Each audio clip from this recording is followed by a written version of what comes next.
নমস্কার সবাইকে। কেমন আছো তোমরা সবাই? আশা করি সবাই ভালো আছো, তোমাদের সকলের আশীর্বাদে আমিও ভালো আছি। এই যে সকাল সকাল বেরিয়ে গেছি বাস স্ট্যান্ডে দেখছি আমার বাসটা কোথায় কোথায় কোথায় দেখতে পাচ্ছি না। এই তো আমার বাস। হ্যাঁ, বাসে উঠে পড়ি। একটা জানালা ধারে সিটও পেয়ে গেছিলাম। আর আমি বাতাস খেতে খেতে বাড়ির দিকে রওনা। একা আসতে এতটা রাস্তা একটু বোরিং লাগে, যদি একজন কেউ থাকতো সাথে বকবক করতে করতে আসতাম। যাই হোক, এই যে বাস থেকেও নেমে গিয়েছি, বাড়ি থেকে নিতে এসেছিলো যেটা।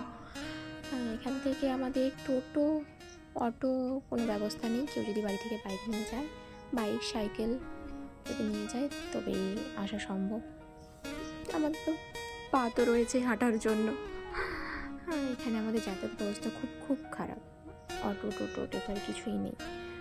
বাড়ি থেকে প্রায় 4-5 কিলোমিটার রাস্তা। আমাদের যে কেউ নিতে আসে, নিতে এলেই বাড়ি যাওয়া হয়। আহা কি শান্তি!